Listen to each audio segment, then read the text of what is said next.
Temos a definição da próxima ilha da jornada dos Chapéus de Palha. Vamos a Egghead, a Ilha do Futuro.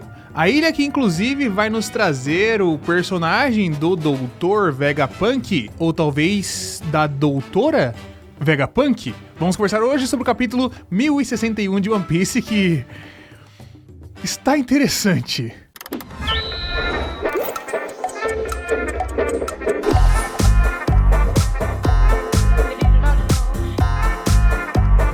Mais um capítulo aqui, continuando com os acontecimentos do capítulo anterior, né, pra iniciar aqui esse arco. Imagino eu que vai ser um arco mais de passagem, um arco mais curto, porém tem alguns elementos importantíssimos. Vamos pro começo do capítulo Egghead, a Ilha do Futuro. Inicialmente a gente já vê ali aquela situação em que a Bonnie estava sendo resgatada, tá? As pessoas ali pulando e ela dizendo pra todo mundo ficar esperto e olhar pra baixo. Vemos então uma página com um tubarão gigantesco, sombrio, amedrontador debaixo de toda a superfície. É muito interessante porque essa página em si é bastante referência a todas as capas de filmes de tubarão que a gente tem, o próprio Tubarões, né, o Jaws, se você pesquisar, todas as capas são parecidas, todas as coisas de tubarão terror gigantesco são semelhantes com isso, e eu achei bastante bonita essa página por si só. Porém, logo de cara ela é contrastada com a própria aparência real desse tubarão gigantesco, que é um tubarão tosco. E aí a gente começa... A gente tá em One Piece,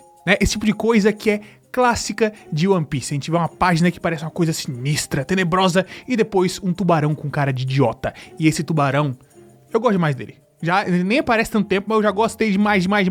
Queria um desses assim, vou passar a mão na cabeça. Ele derruba todo mundo, joga alguns dos Chapéus de Palha que já estavam fora do navio definitivamente na água. Jinbe pula pra poder salvar Luffy, Chopper e a própria Bonnie, enquanto o restante da tripulação fica no Sunny, que também é completamente arremessado e virado de ponta cabeça. Isso me deixou bem maluco, porque tem essa paginazinha que a gente vê ali o Sunny de ponta cabeça com as bolinhas.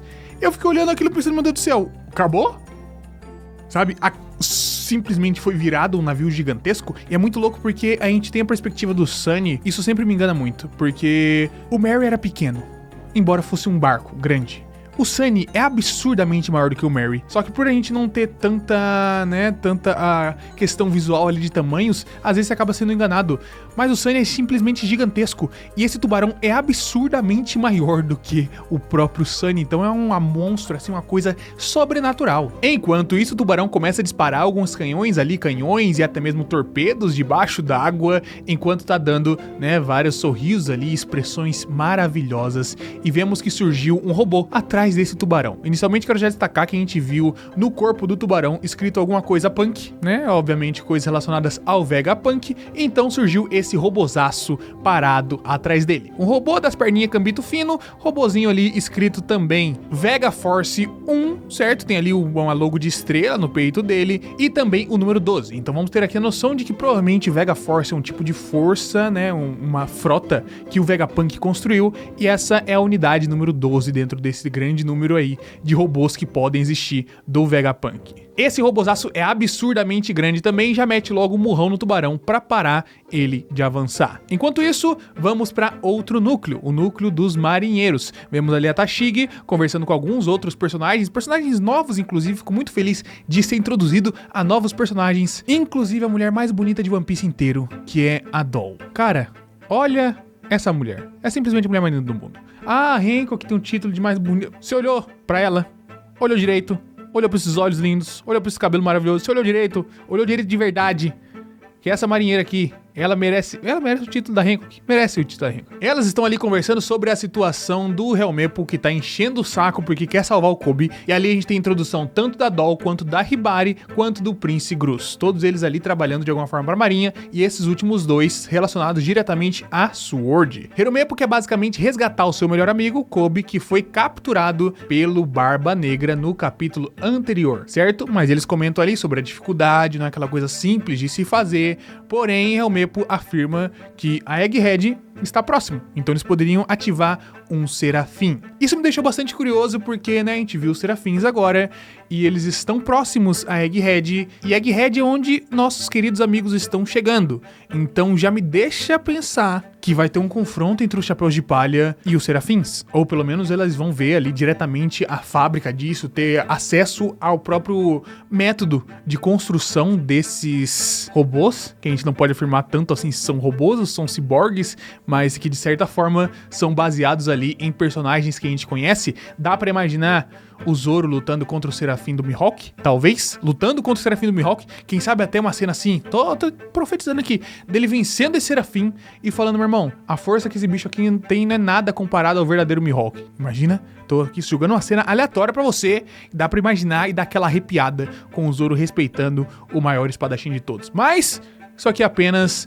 um tipo de imaginação do que poderia acontecer. De qualquer forma, eles deixam ali bem claro que isso não vai acontecer, que eles não vão fazer nada, que eles vão ver o que vão fazer, mas não tem, né, grandes recursos assim pra poder agir de qualquer maneira. Voltamos para a parte da água. Jinbei resgatou os outros 3 usuários de Akuma no Mi e estão ali se secando bonitinho. A gente vê o Chopper aparecendo feio. E eu adoro quando o Chopper aparece feio, porque tem muito tempo que ele é o Chopper só bonitinho. Mas quando ele tá aqui balançando a cara dele, com esse focinhão comprido aqui pra frente, é a coisa mais linda de tão feio que ele tá. E isso é simplesmente perfeito. Enquanto o Luffy tá ali, né, todo maluco, como sempre, e a Bonnie conversando com ele, falando sobre a situação do cartaz de procurado, que ele tava com o cabelo branco, que o pessoal fez uma puta alvoroço por conta disso, que ela tinha imaginado que o cabelo dele tinha mudado de vez. E ele comenta que isso é apenas quando ele está na sua forma mais livre de todas, mas, né, não entra ali em detalhes. A grande questão é, a Bonnie estava vindo pra essa ilha, ele já apresenta ali, conta, não, a gente tá na Egghead, que é onde tem a base do Vegapunk e tudo mais, e ela estava obstinadamente vindo pra cá de propósito. Não foi aquela coisa por acidente, ela veio apenas ela e o barco, e aquele tubarão acabou engolindo o barco dela. A questão é, vamos voltar pra trás, lá pro capítulo 905 ou 908, 900 alguma coisinha do mangá. Acontece o Reverie. No Reverie temos a rainha do reino Sorbet, Connie, que é, na verdade, a Bonnie vestida de velha. Ou, na verdade, a Bonnie é a Connie fantasiada, entre algumas aspas, de nova. Quando eu falo fantasiado e vestido, é basicamente uma etapa da transformação dela com a Akuma no Mi, certo? Não é exatamente fantasiada. Mas, de qualquer forma, nesse capítulo a gente viu que o Kuma era o antigo rei do reino Sorbet. E aí a gente começa a conectar todas as coisas, vamos conectar tudo que tem aqui relacionado a Connie. A gente tem a Bonnie chorando nessa situação, vendo o estado que o Kuma está, e ela foi lá naquele Reverie, muito provavelmente para conseguir fazer alguma coisa quanto a isso. Um outro momento importante de interação da personagem é quando ela foi capturada pelo Barba Negra, e isso lá no meio do time skip. O Barba Negra capturou ela, ia fazer uma troca com a marinha por um navio de guerra, mas o Akainu veio no meio dessa transação aí, e eles acabaram metendo o pé. A Bonnie ficou para trás conversando ali com o Akainu, e ele deixa bem claro que não esperava que aquela pessoa tivesse saído, né, do governo. E a Bonnie vai lhe falando que nunca vai os perdoar, de forma alguma. Então, conectando aqui cronologicamente, ela estava falando sobre o que aconteceu com o rei do reino de Sorbet. Depois, ela foi pro Reverie e ficou muito chocada vendo aquilo acontecendo na prática. No Reverie, os revolucionários conseguiram soltar, libertar o Kuma de alguma forma, e agora a Bonnie está atrás do Vegapunk, que foi a pessoa que fez as alterações no corpo do Kuma e a pessoa que poderia trazer coisas mais. Hipóteses aqui. Basicamente, temos algumas possibilidades. Quanto a quem é exatamente a Bonnie, pode ser qualquer coisa. Ela realmente pode ser a mãe do Kuma, né? A rainha antiga. Ela pode ser que ela seja a Connie e aí tá com a Akuma no Mi pra ficar mais jovem e conseguir salvar o filho de alguma forma. Pode ser esposa, pode ser filha do Kuma. Qualquer coisa relacionada ao Kuma, ela pode ser simplesmente. Mas a grande questão é, imagino eu, que ela queira o contato com o Vegapunk pra conseguir trazer de verdade o Kuma de volta. Porque naquele estado que ele tava ali, ele meio que tinha sido desligada a sua parte humana, e ele tava muito mais agora como um robô do que como um ciborgue. Anteriormente ele tinha consciência, falava, pensava de alguma maneira, e agora estava só agindo ali de acordo com o que a Marinha, o governo mundial e os Tenryubitos quisessem diretamente. Então imagino eu que o processo de pirata da Bonnie seja tentar resgatar o seu marido, pai ou filho, e depois tentar trazê-lo de volta como um ser humano, como o legítimo príncipe do reino Sorbet. Na verdade, rei, né? Que ele era o rei, já que a véia tava velha demais e ele era, né? Enfim, você entendeu. E se eu fosse especular aqui uma coisa completamente aleatória, baseada em praticamente nada, eu colocaria aqui que o Kuma é meio lunariano. Tô colocando aqui pra vocês. Por que isso? Porque a gente tem Vegapunk fazendo milhares de experimentos com lunarianos, a gente tem um experimento que ele fez com o Kuma a vida toda, a gente tem o Kuma com uma pessoa muito forte, a gente tem toda, sabe? Tem todo um processo gigantesco aqui, por isso eu imaginaria que ele é meio lunariano, e aí em algum processo desse mundo aqui, a Marinha pegou na mão do Kuma e falou, ó, você é um rei que sobrou com sangue lunariano, você vai ser levado pra ser feito os experimentos. E aí capturaram o Kuma, levaram ele pra ser feito o experimento, e ele perdeu a parte da sua liberdade, do seu controle total, então acabou se tornando o Kuma Shichibukai, e depois, né, o Kuma escravo, fazendo o que os Tenryubitos querem, e por isso a mãe dele, mãe, esposa, filha, ficou muito triste com isso e tá lutando contra todos esses fatos. Tô aqui colocando essas hipóteses guto cravadas, eu acho que não vai fugir muito disso não, sinceramente, lunariano ou não vai fugir muito disso o restante, porque é o que a gente tem na história. Enquanto isso, aquele robô gigantesco tira o Sunny do fundo do mar e vai ali conversar com as pessoas enquanto abre a sua escotilha e sai uma pessoa. Uma pessoa que nada mais parece do que uma soma de Nami e Sanji. Se a gente fosse ter uma filha realmente entre a Nami e a Sanji, seria exatamente assim, né? O rosto da Nami com o cabelinho de lado ali do Sanji, enquanto se apresenta, falando num dialeto muito mais antigo, falando de uma forma muito mais antiga, se apresenta como o cientista mais genial de todos os tempos, pelo menos do ponto de vista da Marinha, Dr. Vegapunk. Isso aqui é uma coisa que todo mundo ficou surpreso, mas assim, traçando poucas coisas, eu imagino já algum tipo de base pro que é o Vegapunk. Pra mim, essa figura que apareceu aqui nada mais é do que um dos muitos robôs que o Vegapunk vai ter construído. Eu imagino que, especificamente essa, talvez não seja um robô, seja um ciborgue ou pelo menos um androide que está respondendo pelo Vegapunk, está ali funcionando com ele, mas que deve ter, de alguma forma, algum tipo de consciência também. Porém, quero destacar aqui alguns pontos, que é a própria roupa dela, certo? Na própria roupa dela, a gente tem ali escrito Punk 02. No tubarão, que a gente viu durante esse capítulo, tem Vegapunk e número 3, e nesse robôzão gigantesco tem a Vega Force 1 com o número 12 no total. Inclusive, quero fazer aqui um adendo à questão do tubarão, né, que é um diálogo muito importante dela comentando ali, da Vegapunk, comentando que tá tentando fazer alguns testes há muito tempo pra tentar tirar esse instinto que os animais têm, mas que isso aparentemente não é possível. Ela tá tentando tirar o instinto do tubarão básico, quer que o tubarão faça as coisas dele, reporte, etc, mas que não destrua nem engula navios inteiros, mas o tubarão tem vontade de engolir navios inteiros e é por isso que ele tá fazendo isso. Quero ressaltar aqui, porque recentemente a gente teve, né, a nova fruta do Luffy, que é na verdade uma Zoan.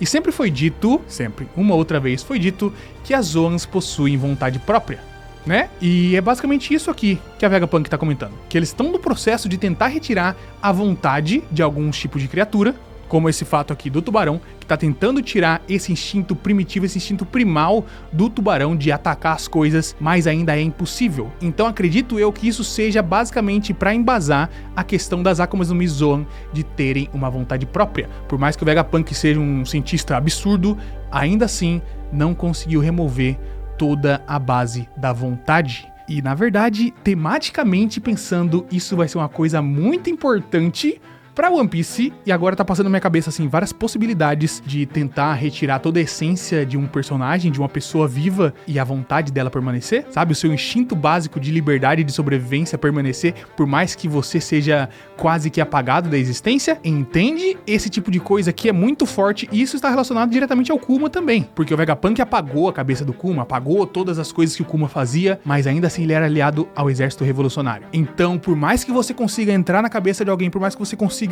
deletar quem aquela pessoa é, os seus instintos mais básicos, a sua vontade sempre será preservada, por mais que muito pequena, ela ainda vai se destacar. Então, tematicamente, esse aqui é um ponto muito importante e lembrem-se disso, porque isso vai ser explorado de muitas outras formas dentro da obra de One Piece. Mas voltando à nossa querida Vegapunk, temos ali a sua roupa, que é basicamente um suitzão, né? Um suitzão de borracha com algumas coisinhas ali, umas luvas e, né, Punk 2 escrito no peito, enquanto tem um conectorzinho aqui na orelha. Novamente, eu imagino que isso seja parte de uma pequena frota de androides que o Vegapunk tenha e que não necessariamente esses seja seu corpo principal. Eu acho que o Vegapunk tem vários tipos de robôs ou criaturas não orgânicas, assim como essa garota, que compõem o que é o Vegapunk, para ele poder fazer vários tipos de experimentos ao mesmo tempo, para ele poder pensar várias coisas e pesquisar várias dessas coisas simultaneamente. Por isso a tecnologia dele seria tão avançada, por isso a ciência dele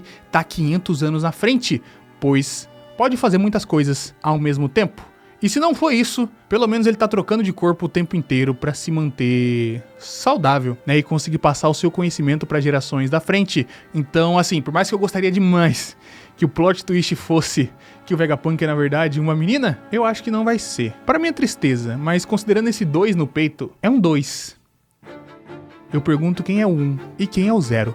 Deixem embaixo nos comentários o que vocês acharam desse capítulo aqui, se vocês acham que o Vegapunk vai ter uma coisa maior, se o Vegapunk vai ser uma coisa pequena. De qualquer forma, quero relembrar que Guto Cravadas, muito tempo no passado, disse que Vegapunk tinha algum tipo de humanidade dentro dele, que era de certa forma aliado aos desejos dos revolucionários, ou pelo menos gostaria de ver onde tudo isso quer chegar, e eu permaneço acreditando nisso, por mais que a gente não tenha tido muitas mudanças aqui. Eu acho que o Vegapunk quer ver o futuro do mundo. Qualquer futuro que aconteça, ele tá curioso pra ver como as coisas vão escalar. Ou ela, na verdade, que eu ficaria contente. Mais contente, talvez. Mas tô bastante curioso pra ver como isso vai se desenrolar.